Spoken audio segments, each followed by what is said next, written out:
All welcome to my channel. So ఈ vlog ఏంటి అంటే థంబ్‌నెయిల్‌లోనే అర్థమైపోయి ఉంటుంది మీకు. మా అద్విత హాస్టల్‌కి వెళ్తుందనమాట. సో బ్యాగ్ ప్యాకింగ్ హాస్టల్‌కి వెళ్ళే ముందు అంతా కూడా ఈ వ్లాగ్లో చూపిస్తున్నాను నేను. ఏంటి అంటే మాకు ఒక మెమరీ లాగా ఉంటుందని నేనే వీడియో రికార్డ్ చేసుకున్నాను. ఇది వచ్చేసి బిఫోర్ డే అనమాట, 13th June Saturday evening. So bag packing అంతా కూడా చేసుకుంటున్నాము. ఇక్కడ మా అవ్వికి అల్లరి చేస్తూనే ఉన్నాడు. బ్యాగ్ ప్యాకింగ్ చేస్తుంటే వాడే ప్యాక్ చేస్తా అని చెప్పేసి. ఇంకా అద్వితకైతే ముందు నుంచే మేము ప్లాన్ చేసుకున్నాము హాస్టల్కి జాయిన్ చేద్దామని చెప్పేసి.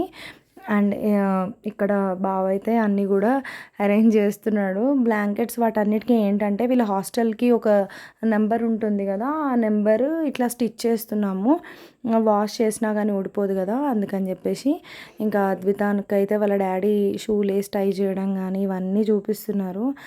బ్యాగ్కి లాక్ వేసుకోవాలి ఇవన్నీ కూడా వాళ్ళ డాడీ దగ్గరుండి చూపిస్తున్నాడు. ప్రతి ఒక్క గర్ల్కి నిజంగా ఇట్లా ఫాదర్ సపోర్ట్ ఉంటే చాలు అనిపిస్తుంది నాకు. అద్విత మాత్రం ఈ విషయంలో చాలా చాలా లక్కీ. ఎందుకంటే వాళ్ళ డాడీ చాలా చాలా సపోర్టివ్ అండ్ తనకి వాళ్ళ డాడీ అంటే చాలా చాలా ఇష్టం కూడా.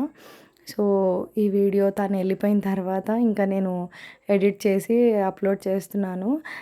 ముందు రోజంతా ప్యాకింగ్ అదంతా అయిపోయింది. అండ్ ఇది నెక్స్ట్ డే మార్నింగ్ రెడీ అయిపోయి దేవుడి దగ్గర దండం పెట్టేసుకుంది. ఇంకా అక్కడి నుంచి స్టార్ట్ అయ్యాం. ఇంటి దగ్గర నుంచి అత్తమ్మ వాళ్ళు కూడా వచ్చారు. సో అందరం కలిసి బయలుదేరామన్నమాట హాస్టల్కి. తన ముందు నుంచే ప్రిపేర్డ్గా ఉంది. ఫిబ్రవరిలోనే ఎంట్రన్స్ ఎగ్జామ్ రాసింది అండ్ క్వాలిఫై అయిందనమాట. సో మేము కూడా స్కూల్ బాగుంటుంది, ఎడ్యుకేషన్ బాగుంటుంది అండ్ క్వాలిఫై అయింది కదా, చూద్దాము ఒక 1 year అయితే అన్నట్టుగానే అనుకుని ప్లాన్ చేసుకున్నాము. అండ్ తను కూడా రెడీగానే ఉంది. హాస్టల్ అనగానే నేను వెళ్ళను అని అయితే ఇప్పటివరకు ఎప్పుడు చెప్పలేదు. నేను వెళ్తాను అన్నట్టుగానే ఉంది. నేను బ్రేవ్గానే ఉన్నాను. నేను చూసుకుంటాను, నేను మేనేజ్ చేసుకుంటాను అన్నట్టుగానే చెప్పింది. సో మేము కూడా అలానే ప్రొసీడ్ అయ్యాము. అండ్ మధ్య మధ్యలో అప్పుడప్పుడు మోటివేట్ చేసేవాళ్ళము. ఎందుకంటే బావ కూడా నవోదయలో చదువుకున్నాడు 6th క్లాస్ నుంచి. సో తను కూడా అప్పుడప్పుడు చెప్పేవాడు హాస్టల్ లైఫ్ ఎలా ఉంటుంది ఏంటి అనేది. ఇప్పుడైతే తను ప్రజెంట్ 6th క్లాస్కి అడ్మిషన్ తీసుకున్నాం మేము. ఇంకా స్కూల్ లోపలికి వెళ్ళిపోయాము. సండే కదా, ఎవ్వరూ లేరు. యాక్చువల్లీ 7th జూన్నే రిపోర్టింగ్ అనమాట. ఆ రోజు తనని పంపించలేదు, హ్యాండ్ కొంచెం ఫ్రాక్చర్ అయిందని చెప్పి ఒక 10 days పర్మిషన్ తీసుకొని మేము లేట్గా తనని పంపిస్తున్నాము. సో ఎవ్వరు లేరనమాట. యాక్చువల్లీ చాలామంది ఉంటారు. ఇంకా వెళ్తూ వెళ్తూ అద్వితతో అలా మాట్లాడుతూ వెళ్ళాను. మిస్ అవుతున్న ఫీలింగ్ అప్పుడప్పుడే కొంచెం స్టార్ట్ అయింది. అంటే పంపిస్తున్నాం కదా, ఎలా ఉంటుందో ఏంటో అనేది ఒక భయం అయితే ఉంది.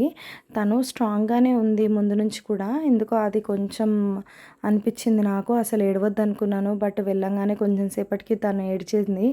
తను ఏడ్చేసరికి నా వల్ల కూడా కాలేదు. చాలా స్ట్రాంగ్గానే ఉంటుంది అనుకున్నాము, బట్ తను డల్ అయిపోయేసరికి ఏం అర్థం కాలేదు. నిజంగా షాక్ అయిపోయాము.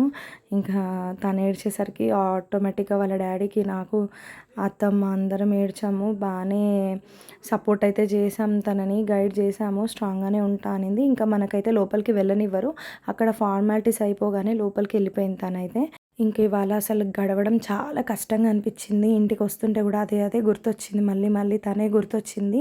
జూలై 19th వరకు వెయిట్ చేయాలి విజిటింగ్ డే గురించి.